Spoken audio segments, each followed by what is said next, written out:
நான் உங்களை ஒரு கேள்வி கேட்கிறேன்.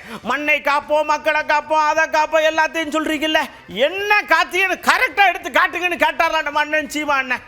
4.5 ஆண்டுகளா என்ன பண்ணிட்டு இருந்தீங்க? மண் காக்காம, மொழி காக்காம, மானம் காக்காம. இப்பதான் மண் காக்க போறீல்ல. இவ்வளவு நாள் என்ன பண்ணிக்கிட்டு இருந்தீங்க? நாங்க தான் மண்ணெல்லாம் அள்ளி வித்துக்கிட்டு இருந்தோம், நாங்க தான் திருடி தின்னுட்டு இருந்தோம். மலையை கல்குவாரின்னா மலையை எம்சாண்டு நொறுக்கி வித்தோம், ஆத்து மணல் எல்லாம் அள்ளி வித்தோம், நாங்க தான் வித்தோம். மொழியை நாங்க தான் சிதைச்சு அழிச்சோம். எங்க சங்க வைத்து தமிழ் வளர்த்த மாமதுரையில எங்க தமிழ் எழுத்து இருக்குதா பாப்போம்? எழுத்து இருக்குது. அது என்ன மொழியில இருக்குது? இங்கிலீஷா தமிழ் எழுதி வச்சிருக்கீங்க. நாட்டின் முதலமைச்சரே சொல்றாரு ரெயின்போவா அப்படி தமிழ்ல ரெயின்போன்னு எழுதுங்கன்ட்டு, வானவில்னு எழுதுங்கன்னு சொல்லல. இதான் அவங்க தமிழ் மொழி காக்குறது. அடுத்து மானம்.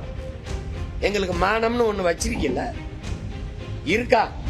தன்மானத்துக்காக உயிரை விட்ட ஒரு இனத்தின் கூட்டம், சுயமரியாதைக்கு இயக்கம் கண்ட ஒரு இனத்தின் கூட்டத்தை 1000, 500 வேட்டி, சேலை, அரிசி, பருப்பு, சாராயம், பணத்துக்கு கையெந்த பிச்சைக்கார கூட்டமா, மானங்கட்ட கூட்டமா மாத்திட்டு இன்னைக்கு மண் காக்குறேன், மொழி காக்குறேன், மானம் காக்குறேன். அதே தான் நானும் சொல்றேன். உங்ககிட்ட இருந்து இதையெல்லாம் நாங்க காக்குறோம். யார்கிட்ட இருந்து காக்குறது இதையெல்லாம்? எப்ப பேசுறீங்க? 6 மாசத்துல தேர்தல், இப்ப வருது அக்கறை. இப்பதான் மொழியே தெரியுது, இப்பதான் மானம் தெரியுது, மண் தெரியுது.